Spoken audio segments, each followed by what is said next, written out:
Well, Ben Carson, who last week suspended his campaign for the Republican presidential nomination, now planning, it appears, to endorse Donald Trump tomorrow morning. Sources tell Fox News senior national correspondent John Roberts that a 9 a.m. news conference has been called. The endorsement reportedly finalized today after a Carson-Trump meeting at Trump's Mar-a-Lago club. And appearing today on Fox News Radio, Carson hinted strongly that he is, quote, certainly leaning toward a candidate, and spoke highly of Trump. Joining us tonight, staff writer for the Washington Free Beacon, Elizabeth Harrington. Elizabeth, good to have you with us. Editor of the National Review, Rich Lowry. Great to have you with us, Rich. Hi, Lou. Let's start with you, Elizabeth, and the idea of the Carson nomination, endorsement, rather. Your thoughts. Will this be significantly helpful to Trump? I don't think it's going to be that significant. I think most of Carson's supporters already went to Trump after he got out of the race. Rather, it's interesting that just last fall, Trump was asking whether Carson was a pathological liar or a violent criminal. Apparently, none of this matters to him. And from the statements he said to Fox News Radio, it sounds like, you know, he's just a showman on the outside, but like, you know, when you talk to him in person, he's a completely different guy, and he must get along with him well. So I don't think it'll have that much effect because the supporters already went to Trump, but I think it will give Trump some more media attention in case he has a bad debate tonight. And the fact is, we all did notice that Hillary Clinton, Rich, did go to work for the man she fought tooth and nail in 2008. Not an anomaly in our country's political history, is it?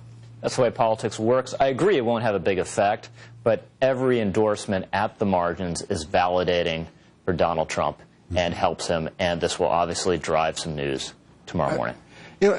I think it's interesting to see Dr. Carson supporting. There couldn't be two personalities at greater variance, it seems to me, in national politics. Now, what is, to me, interesting is Paul Ryan and his playing the media, or attempting to do so, it seems, Elizabeth, to get some attention about the idea that he would be available for a draft by denying he is available for a draft. Sort of a consistent Washington theme, isn't it? Yeah, it kind of is. I don't think he's interested in it, but if you remember last fall as well, he insisted that he did not want to be Speaker. So that's kind of interesting, too. It was the same kind of tactic. He's made a pretty good career out of not wanting to do things, hasn't he? Right.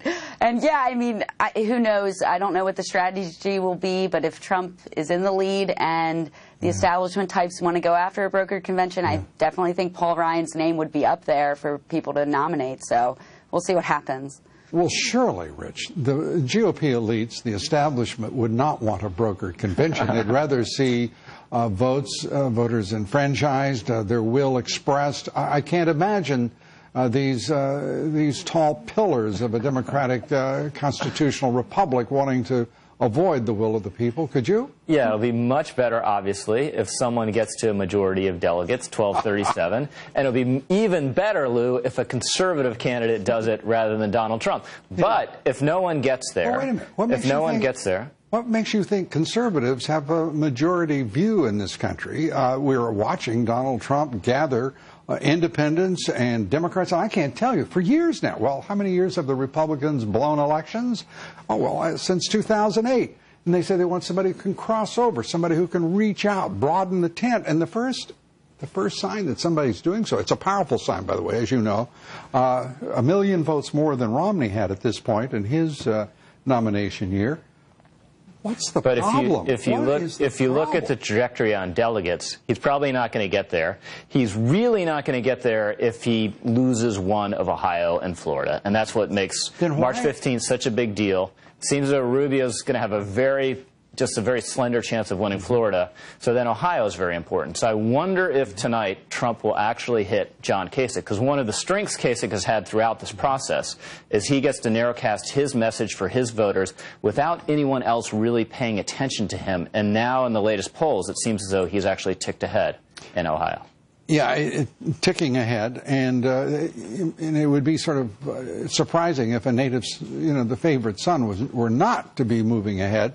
I mean, he's got, what, 79% popularity there, at least among Republicans. So as we wrap this up, Ted Cruz gets an endorsement from Mike Lee. Isn't that a little like, I don't know, Tonto endorsing the Lone Ranger? I mean, what do you think, Elizabeth?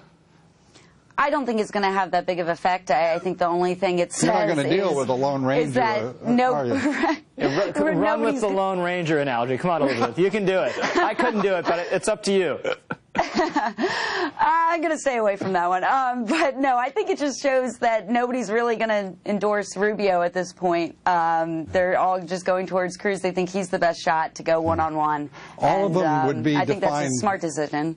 Actually, all of them would be defined as Mike Lee, I think, at this point, in terms of senators. Well, Mike Lee is a great principled conservative. It is slightly validating for Ted Cruz and a sign, perhaps, of more endorsements to come in the coming days and weeks. Conservatives divine so much from one single development involving one lone conservative. Rich Lowry, thanks for being with us. Elizabeth Harrington, thank you so much.